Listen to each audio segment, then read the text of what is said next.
Muli magandang araw po sa inyo. Ito po ang Iparas Kaparas. Ako po rin si Eli Solidar. Magandang hapon, paring Eli. Magandang hapon naman sa ating mga kababayan at magandang araw doon sa mga iba na nasa mga kanya-kanyang lungga sa ibang bansa. Mga OFWs na nagsakripisyo diyan dahil walang mabibigay na trabaho dito. Magandang araw po sa inyo lahat, mga kababayan. Okay, at habang nagsasagawa ng investigasyon ng Senate Blue Ribbon Committee, pati yung Quadcom dyan po sa mababang kapulungan ng Kongreso, meron naman naging kautusan si Pangulong Marcos Jr. na bumuo ng Independent Commission. At Sek, ikaw anong tingin mo rito? Well, mga kababayan, tama yun na mag-create ng Independent Commission. Pero the word that is important is independent. Mm-hmm. Walang independent na under sa ibang opisina. When you create an independent commission, talagang parang ano yan, parang pabayaan mo.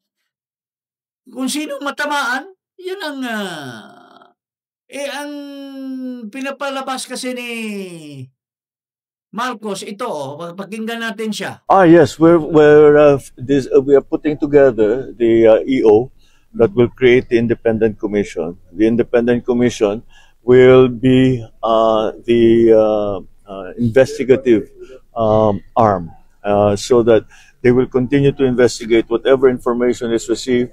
It will be sent to them. They will investigate it, and they will make recommendations as to how to proceed, whether kasuhan itong mga ito or i-ombudsman o dalhin sa DOJ, whatever it is. But they will recommend to the executive what to do with certain parties who have been found to be part of all of this corruption. Mahina ang direksyon. Hindi lang mahina, kabubuhan. Because dapat huwag mo nang sabihin independent. Sabihin mo na lang na investigative body under my control. Kasi when you say independent, once you issue an executive order creating, nandoon yan sa mga provisions kung anong function. So parang Presidential Investigative Body. Magiging Presidential Investigative Body na lang, parang PACC. Na kanyang binuwag. Kasi yung PACC, if I recall, kami nila Dante ang nag-draft noon eh. Ako, si Dante, si Attorney Luna. Hindi final yung findings. Pupunta pa doon sa Executive Secretary. At ang presidente ang magsabi kung sinong kakasuhan, sinong hindi. Parehong-pareho sa PACC. Pero ang PACC was not an independent body. It was only a Presidential Anti-Crime Commission. It's a commission na under sa presidente. Ito rin, pero at least yun, talagang direkta sinabi na presidential. Yes. Ito, independent commission na hindi independent. Di ba kabubuhan lang, kalukuhan lang, pakitang tao lang. Ang hilig ni Marcos na gumagawa ng ganitong style. Can you imagine, he said that, we create an independent commission. They will investigate, they will pero it's recommendatory lang. Ito pa lang, paltos ka na, Marcos. Kasi sabi niya, they will recommend to us, then it's up to us, if we file a case or we don't file a case.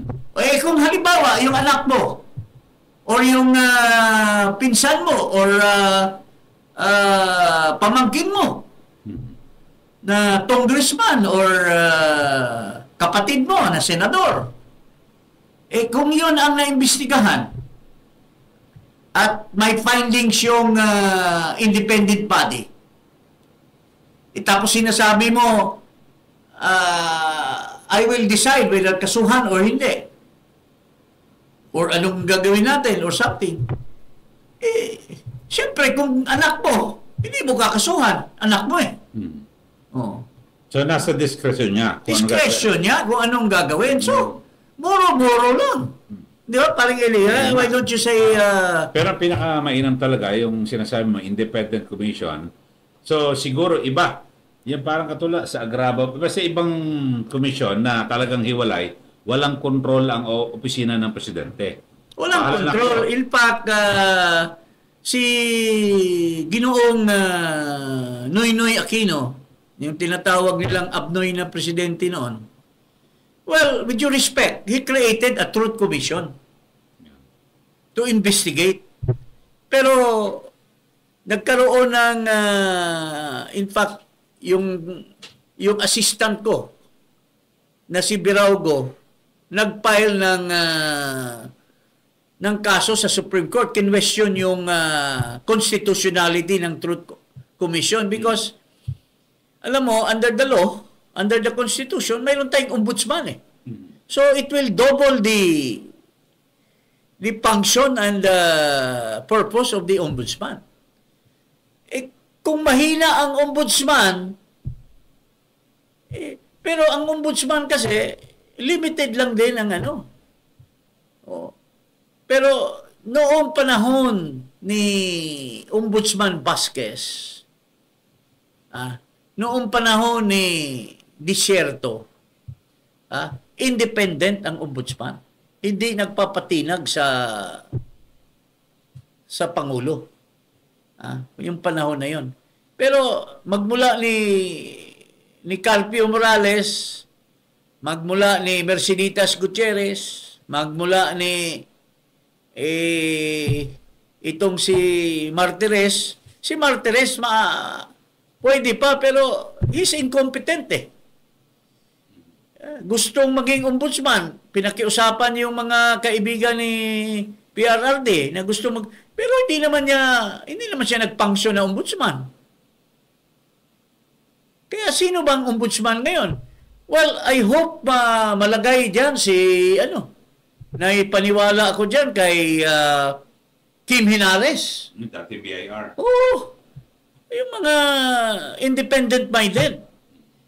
Yung si Juan Aguinaldo. Maayos yan.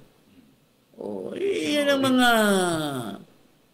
pwedeng wala bang link with a politician.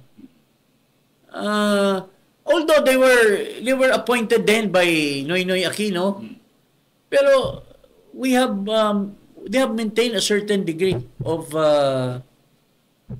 independence. Pero ngayon, kung create ka ng independent commission, dapat independent of any government, independent of the Senate, independent of the Supreme Court, independent of the Executive Department. Bibigyan mo ng leeway na ang role lang ng Pangulo ay to issue an executive order, pero doon sa executive order, nakalaan na yung mga function na hindi sila pwedeng pakialaman. Ang role lang ng Pangulo is to create that executive order, lalagyan mo ng pondo na malaki so that this independent body will be able to stand on its own 2 feet. It can hire top-notch lawyers, it can hire accountants, can hire engineers. That will be important, personnel who will do the job to help the chairman and maybe members who may have, the members may have, special reputation of being independent, parang Eli. Pero dito sa pangyayari ito, kasi pinag-uusapan dito yung mga kaganapan dyan po sa Indonesia na kung saan ay tuloy-tuloy yung pagpoprotesta ng mga Indonesian laban sa kanilang gobyerno at siguro gustong pakalmahin. Ito yung mga perks ng lawmakers. Binawasan o tinanggal. Basahin natin. Ito, Indonesia protest, President scraps lawmakers perks in bid to come yung tensions. So, Police set up checkpoints across Jakarta on Monday after deadly protests that have forced Prabowo Subianto to remove perks include a housing allowance worth 10 times the minimum wage. Ay palaro, no? Ang alas, pero wala, hindi ubra yan dito sa atin. Trilyon. Ito, Indonesian political parties have agreed to cut some lawmakers' perks, including a controversial $3,000 Ito, US dollars siguro ito, no? Housing allowance, the president said security measures were stepped up in an attempt to halt the protests that have gripped the country for a week. Ito, sabi President Prabowo Subianto, accompanied by leaders of 8 Indonesian political parties, told a televised news conference in the capital, Jakarta, on Sunday that they had agreed to cut the housing allowance and suspend overseas trips for members of parliament. So by Monday, lawmakers will see certain allowances scrapped and overseas work trips suspended under a new moratorium. Yun sabi po ni Prabowo sa isang concession in a calming public anger. He added he had ordered the military and police to take firm action in response to the burning and looting of some politicians' homes and state buildings. Okay. So, doon kasi, ang mga Indonesians ay buo ang loob. At sila ay hindi binabayaran ng mga Indonesian. Ang nakikinabang ang mga politiko lang. Dito, ang mga politiko, ginagamit din nila yung pera para pag-bribe ng mga ibang taong bayan, mga media, even to the extent, hindi ko alam,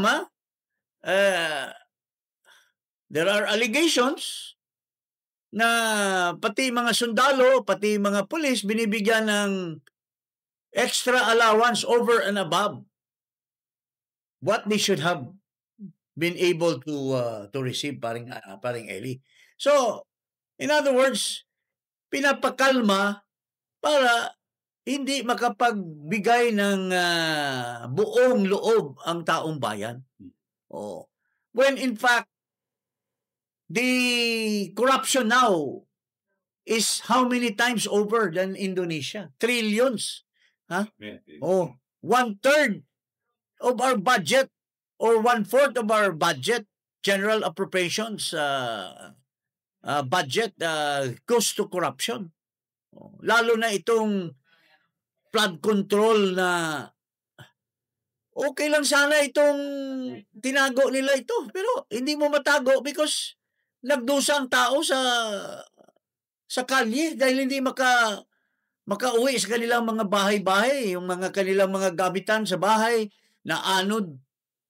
Tapos makita mo na binayaran ang isang kontraktor na wala man lang natayo na proyekto. So, this is really the height. Noong panahon ni Janet Napoles, ilan ba ang mga nakaw no? 7 million, 20 million? Ito, trillion. Times 1,000 times than what Janet Napoles and other members of Congress has done. So mas masaol pa. Bili mo sa Indonesia, $3,000 lang, galit na sila, pati mga biyahe. Yung 3,000, magkano? Mga 170,000? Dito billions eh. Billions eh. Pero tahimik. Tahimik tayo, baka naman nasa social media lang yung puot ng taong bayan eh. Well, I hope marami rin kasing marami rin kasing mga nagpapabayad eh. Alam mo, sabi tungkol sa corruption. Tulad nitong mga ibang senador dyan, sabi tungkol sa corruption, pero wala din namang aksyon. Puro salita lang. Tulad ni Ping Lacson, tulad ng mga iba dyan, binibida pa si Marcos na kung hindi daw dahil kay Marcos, hindi matutuklasan ang corruption. Napaka kalokohan naman yan. Pangsisip-sip naman yan. Nagpapasalamat siguro si Ping doon sa pagtulong ni Marcos sa kanyang eleksyon, kasi otherwise, kung hindi siya sumakay sa partidong bagoong, baka madisgrasya siya. Pero with due respect, I have high regards to this guy. Pero wag mo lang ipropaganda yung tao na yun ang mastermind sa lahat na ito. Dahil kung hindi niya pinirmahan, mga kababayan, nitong si Marcos Jr., kung hindi siya gumawa ng kabubuhan at pinapalusot niya since 2023 ang General Appropriations Act na nagdala na ng katakot-takot na pondo para sa flood control. Tapos noong 2024, inuulit pa. Tapos sa 2025, inuulit. Again and again. Tapos ngayon lang siya mag-aalboroto. Siyang pumipirma ng budget. Dapat kung itong tao na ito may pagmamalasakit, mayroong kakayahan, mayroong competence. Sa panahon ni Duterte, si Duterte mismo, paring Eli, ang nagre-review ng mga batas. In fact, Duterte vetoed twice the Coco Levy funds and several other bills. Nagtataka nga ako, nung unang salta ni Marcos, may binibito siya. So, ibig sabihin, na-review niya yung mga bills na bakit after that, parang nagiging tameme na lang. Dapat na-review mo yan, Marcos, noong 2023 pa lang. Dapat iniisa mo yung budget at tuon mo na lang sana natuklasan, Mr. President, Mr. McCoy Jr., dapat natuklasan mo na yun noon, paring Eli, na, ang laki nito First year niya pa lang, first year. First year pa lang niya. Review talaga ng mabuti. Hindi na bali yung 2022 kasi ano na yun na-approve na yung GEA. Di ba? So, itong 2023, 2024, 2025. Tapos sabihin ni Janet Garin na, hayaan mo na yan. Let's put the plug on the 2026. Pwede ba yun? Nandito nga yung nakawan sa 2024 at 2025. So parang gusto nila hayaan. Hayaan na lang daw. Pero ibabalik natin sa kanyang lasek, yung hayaan na lang. Bakit nung last year, yung sa pagharap ni VP Sara Duterte sa budget, yung inuungkat nila 2023. Di ba? Yung sa 2024 budget deliberation, kaya nga, napaka one-sided. We love our own. Yun ang guidance nila. We love our own. Hayaan mo na sila. Pagkalaban, talagang tutumbukan natin. That's the way it is. Tapos, anong iba pang mga issue? Yung kay Magalong, kanina napakinggan ko rin. Ito, si Magalong, maraming sinasabi tungkol sa research niya. Hindi lang personal experience niya, pero ito talaga yung, I agree with him because I have enough knowledge also what he's saying about. Ito, pakinggan natin si General Magalong. Mayor Magalong ng Baguio. Oo, Mayor Magalong na ngayon. Aklimpak po yung kinikita ng mga kurakot pala. Billions. And they're stealing, some of them are stealing 1 billion a year, more than. And if you're stealing 1 billion a year, you're stealing 2.7 million a day. Wow. And alam mo ba yung dimension ng 1 billion kung at 1,000 pesos? That's 5 feet by 5 feet by 4 feet. Na pera. Yes. So parang ganito po, itong kinakaupuan natin ngayon. Ganyan karami po yung perang ninanakaw. Or than pa. Dati-rati akala nila kasi billions lang ang ninanakaw No, it's not. It's in billions. Bilyones po. Dahil sa inflation rate, tumaas din po yung ninanakaw nila. Yeah. Sabi nga ng isang kaibigan ko, kaibigan ko lang, alam mo, kung minsan nahiya na ako, Mayor, sabi niya, mga kasamahan ko, hindi na gumagamit ng cash vault Ginagamit na nila room vault. Kwarto na. Kasi na mag-cash. Ang gagawin nila, bibili sila ng mamahaling mga condominium unit. 2 to 3 to 4 bedrooms, tapos yung isang bedroom, ko-convert nila into a room vault. Ito si General Magalong, tinitira ng mga huwad na mga kung sino-sino man lang yan. At saka yung may mga vested interest na gusto nila itago yung kanilang mga gawain na kahindik-hindik or ano bang tawag niyan, pare? May term ka ba dyan na yung nakakagalit sa taong bayan? So, pero tested na ito eh. He was not afraid of Noynoy Aquino when he exposed Noynoy Aquino na irresponsible doon sa SUP 44. Sapano. Oo. Mama Sapano. So, ito naman siya, hindi lang yung ang laban niya is against the congressman or nung kanyang sariling He is now asking the Filipino people to listen to him dahil may binubulgar siya na kabulastugan ng ating bansa. And he has, hindi naman siguro sa lahat ng mga congressmen or sa mga senador, pero he has a handful of personalities na talagang gumagawa. So, kung may gumagawa na 3, possible na gumagawa 30 or 67 or even 100 people more. Di ba, paring Eli? Napanood ko nga yung bahagi ng hearing sa House.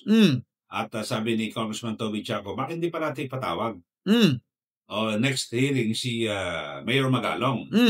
Tapos sabi ni Congressman Abante, saka na lang yan kasi ayaw nyo ba, mas maganda, focus muna tayo rito sa nandito yung mga contractor. Sila muna tanongin natin. Ay, nako. Tapos, paano yung sinasabi niyang may contractors? Pinatawag mo ba, Abante? Yung tinanong ka ni Pinky Webb, sabi, sir, nadulas siya. Ikaw pala, may mga contractors? Yes, may contractors. Kasi ang ron, napanood ko yun, nang in-expose doon ng Pangulo, yung 15 contractors, chinek niya. Kinawa siya, baka sa amin kanyang contractor. Baka may contractors were not included. Yeah. But alam mo, yung 15, ano lang yun? Top 15. Top 15 lang yun. There are top 50. If there are top 15, mayroong top 50. Including yung, doon lang sa amin, din lang sa amin, 2 mayors. At opisyal ng DPWH. 2 bayan. Ang daming flood control na nalusta na nabuwag. May mga pictures ako. At paano naman dumating ang St. Timothy doon? When in fact, ang alam ng mga insiders doon sa DPWH, isang congressman at kanyang mister ang may pakana ng kontrata at yung kapatid at yung pinsan. It's all in the family. Willing mag-testify yung mga opisyal doon sa barangay, sa bayan na itong mga projects dyan sa Kabugan, in Bindoy, may projects doon sa Ayungon. Ito, mga bayan ito, na nabuwag doon sa Bindoy, sa Kabugan, may namatay pang isang tao. Pero, imposible na hindi matutumbok. Notorious daw yung district engineer dyan eh. Napaka-notorious. Tsaka bata-bata ng congressman daw dyan sa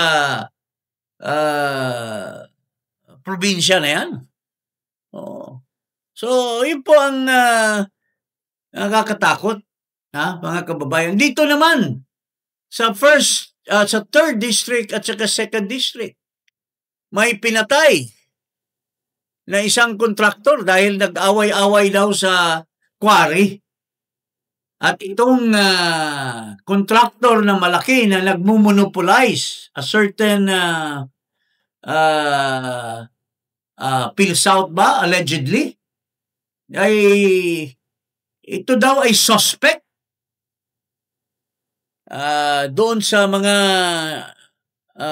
anong nangyayari dyan at minomonopolize daw yung mga kontrata dyan sa Negros Oriental. Mayroon pang malaking kontrata sa provincial capital na worth at least 5 billion.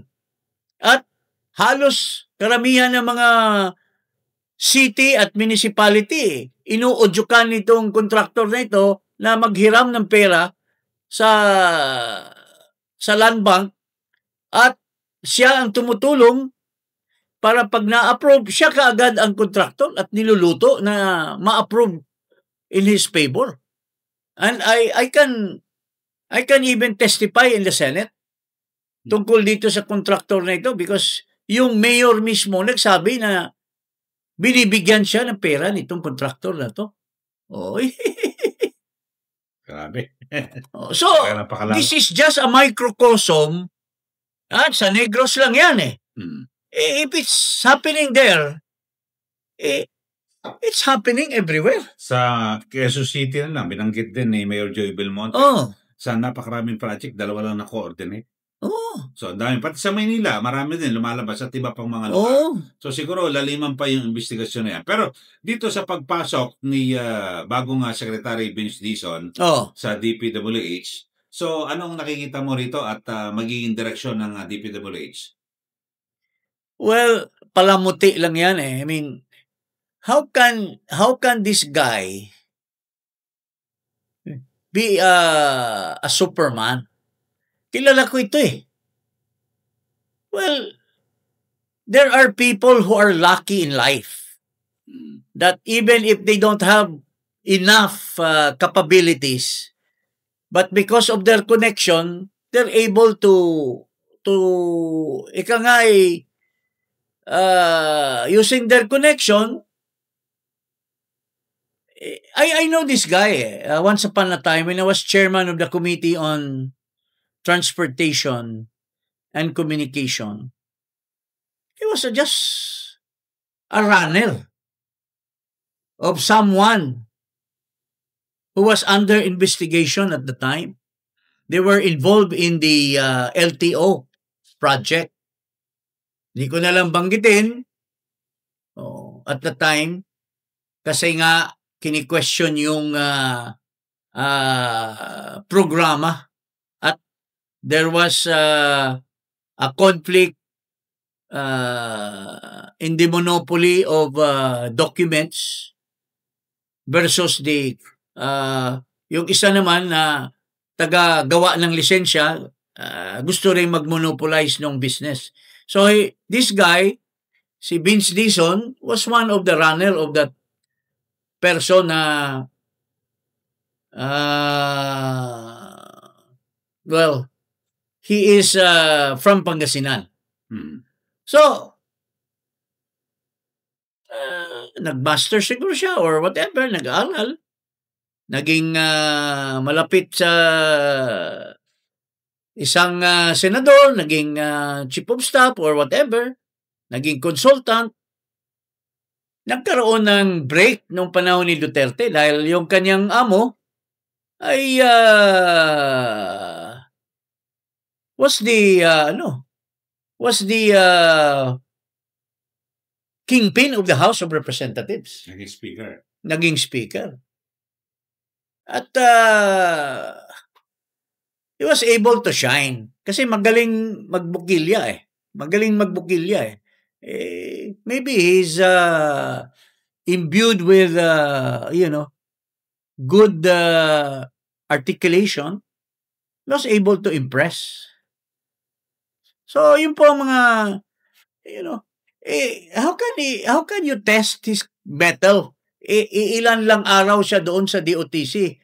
Panay propaganda tapos biglang siya na ngayon ang ilalagay dito sa DPWH.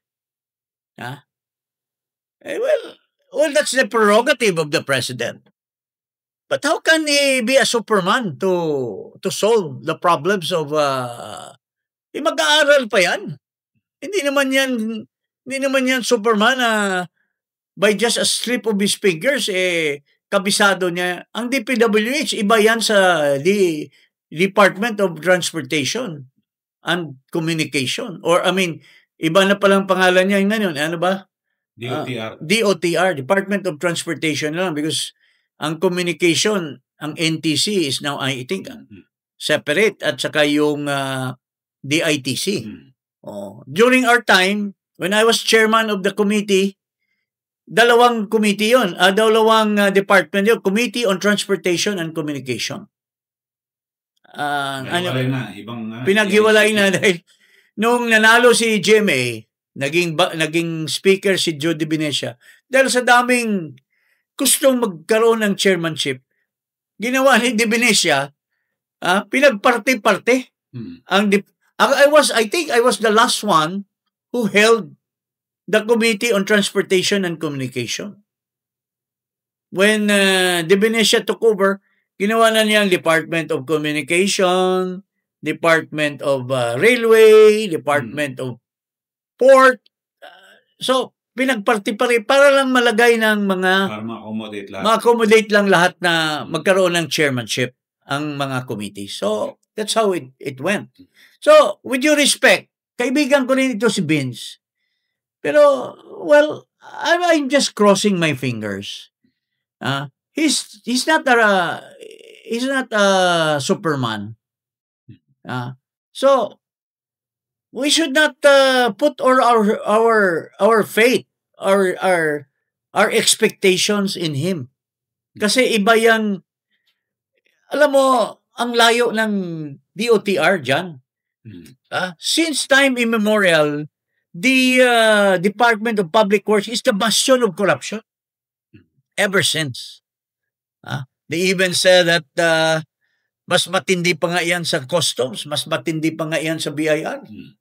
Dahil talagang everybody who touches money will attract greed.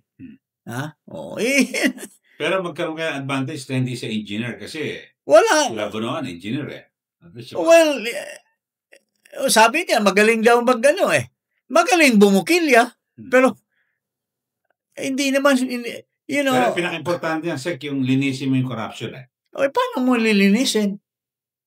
Nalinis ba niya yung DOTR? Sandali lang nga siya tingnan mo, nagsuggest nga siya, isara yung EDSA kasi may mga plano siya. Pero natuloy ba? Sinabihan lang siya ni Bangag na wag mong anuhin yan kasi clamor ng tao. Was he able to fulfill his objectives? Wala. O kung sabihan siya ni Marcos, pare, wag mong anuhin yan.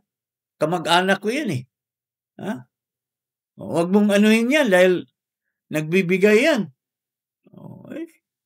Kaya ba niya yan? Does he have that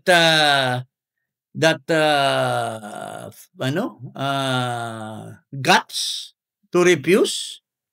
Kasi kung ang mission mo, paring Eli, is to clean, it's a tall order, pare. Kasi every district engineer has his own means of So, you have to change everybody.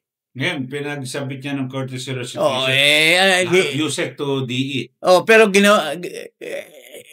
naman ni Marcos yan, style ni Marcos. Courtesy resignation, mayroon bang pinagpapalitan doon sa courtesy resignation? Yung mga kalaban. Si lang ang pinalitan niya yung si Yulo.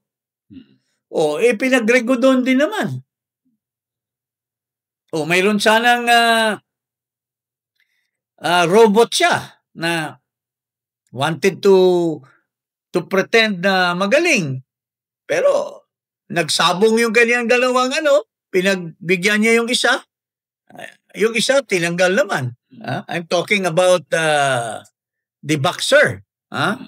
Who will be assigned in the NBI. Hindi siya NBI. Hindi ba NBI? Hindi siya pwede. Akala ko doon sa National Boxing Institute. Okay. Parang anong masasabi mo sa mga kaguluhan na nangyayari sa ating Pero no? talagang I long to see the Philippines to be like Indonesia. ako naman yun nga kinakatakot ko baka tuluyang mapagod. Sana matauhan na yung mga taong bayan. Yes, I'm not saying that it will be done through illegal means. It will be a sign of talagang protest na mayanig talaga ang gobyerno to itong mga palabas ni Marcos na mahiya kayo dyan, wala. Tapos gagawa ng independent body na siya rin naman ang magsasabi. So, let the people really demand something that he will change himself into something effective as a leader of our country. Di ba? Yes, Oo. Yan lang. Opo. Okay. So, huwag niyo po kalimutan na mag-subscribe dito po sa Iparahas kay Parahas at i-click ang notification bell. Maraming salamat po. Muli, ako po si Eli Saludaro, Secretary. Yes, magandang hapon muli. Magandang araw din sa ating mga kababayan all over the world. Mahal po kayo namin lahat, mga kababayan.